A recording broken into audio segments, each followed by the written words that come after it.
Okay, this will be part one of Nigeria. It is not as long as some of the other part ones. All right, so part one, the making of the modern state. So why do we study Nigeria? Why does it, how does it fit into this course?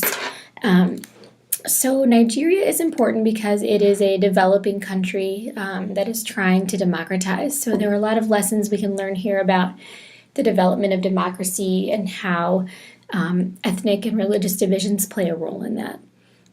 Nigeria is also interesting because it has a history of colonialism, military rule, parliamentary democracy, and presidential democracy. So we see a mix of some of the topics we've seen in our other countries. And we also see a great deal of ethnic, religious, and regional cleavages that make democracy really difficult. Nigeria has the largest population in Africa. It has a federal system. It's very dependent upon oil, and we say that that's a resource curse because when they depend solely on one resource, when the market for that resource fluctuates, it can be very disruptive to the economy, and we've seen that. We've also seen in Nigeria the government not do a very good job distributing resources. So even if the wealthy people in Nigeria are doing well as a result of the oil industry, the benefits are often not reaching everyone. Nigeria is also characterized by patron-client relations, the way some of the other nations we studied were. All right, so constitutionalism is interesting in Nigeria. Constitutionalism, just remember as a definition, means that the government and the people accept the Constitution as a legitimate guiding principle. And so far, even though a Constitution exists, we don't really have the Constitution serving as the basis of government or the basis of decisions. It's not widely accepted or followed. The first Constitution in Nigeria was written in 1914. There have been 8 more since then. The latest was written in 1999. But what we've seen in Nigeria is that military and civilian leaders have really never felt the need to obey constitutions. They often write new ones upon taking power, and so this obviously shows that the Constitution is not seen as legitimate. In 1960, Nigeria gained its independence, so it's a pretty newly independent country. And as I mentioned in the beginning, Nigeria is highly fragmented along ethnic, regional, and religious lines. In the lessons assignment that you're doing in class on Tuesday that's due on Friday, there are a number of maps that are involved that have you look at some of these divisions and think about how that might impact the country politically. The sole stable national institution is the military. So what this leads to is a legitimacy of the military's right to rule rather than a civilian government. Most leaders have been generals, and we'll talk about a little bit later. Nigeria has a history of coup d'etats existing. So if you see a question on the AP exam about, which country, in which country did the military gain power through a coup, you would pick Nigeria. Overall, there is extremely low legitimacy of the government. There's massive corruption and distrust of government in the country. So British rule was very important in Nigeria's history, and there are a lot of implications for this today. So this really deepened the ethnic and regional divisions that exist in Nigeria. In the north, the British, though in control of the country, often deferred much power to the Muslim leaders. They had more of a direct role in the south. The British were pretty authoritarian. The British imposed a number of chiefs to rule on their behalf while they controlled the country. What the British also did was to implement Christianity.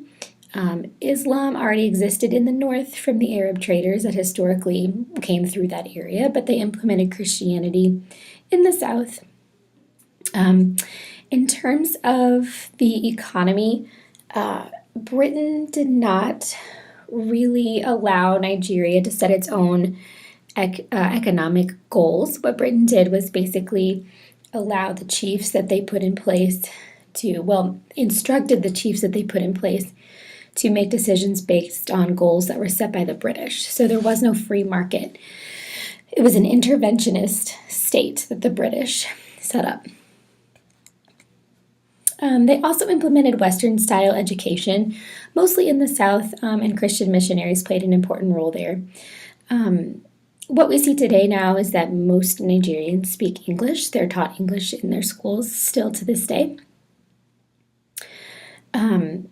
During British rule, what we saw was, as I said here, it deepened the ethnic and regional divisions. There were various groups within Nigeria who would compete basically for rewards from the British. So the different ethnicities and the different groups like the Hausa, the Fulani, the Igbo, and the Yoruba, they would work to compete against one another to do what the British wanted in order to win rewards from the British.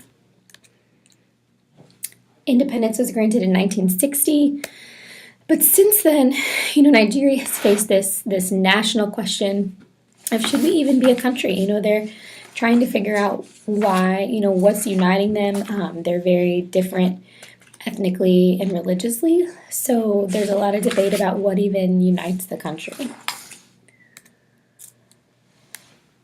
So we have sort of a breakdown here, a timeline of who's been in charge and when since independence was granted in 1960. So since then, from 1960 to 1979, Nigeria attempted to continue with British parliamentary-style democracy. They tried to implement this, and it didn't work. And some of the reasons why it didn't work is because of the ethnic divisions. It made it really difficult for a majority party to exist or for enough people to recognize the authority of a prime minister because the country is so divided. And that's something I hope you see when you take a look at the maps and those lesson plans from today and you start to think about why a parliamentary system might not be effective. You can see here that since we have a republic from 1960 to 1966, and then we have a series of military dictators. We have some presidential democracy. Right now, technically there is a presidential democracy under President Jonathan Goodluck. What a great name. Okay, so since independence, we have seen a series of wars that have existed, and like I said, there are a series of military coups. From 1967 to 1970, the country was plagued by a civil war. This involved the first military leader, Iranzi, who justified his authority by announcing that he was going to end violence, he was going to stop any sort of corruption.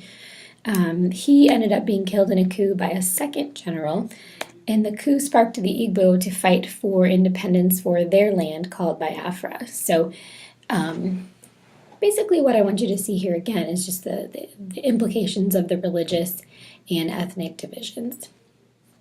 The country did remain together, but only under military rule. In 1979, the presidential system was put into place, and both systems have experienced really frequent interruptions and periods of military rule. So, again, this idea of coup d'etats being very frequent and kind of characterizing. Okay, so since 1960, when Nigeria gained independence, there's some other trends that I want you to be aware of. The first one is that we've seen an intensification of ethnic conflict. So two ethnic groups, the Hausa and the Fulani, have formed a majority coalition with the Igbo, which angered the Yoruba. So these ethnic conflicts have caused problems politically, and it's led to a lot of corruption within the government. And what we see, one of the reasons that there's a lot of economic disparity within Nigeria because a lot of the revenue that's generated goes to the Nigerian elite through that patron-client system. It's called prebendalism in Nigeria. And Nigeria is technically a federalist system. They do attempt to create peace for the ethnic tensions by granting local power, but really, most of the military leaders have not followed through with this and have not allowed much local power, so that has been mostly in vain. Nigeria is also incredibly dependent on oil, which enriches those in power. I mentioned earlier, those in power tend to ignore the other sectors of the economy, and the money tends not to filter down from the elites.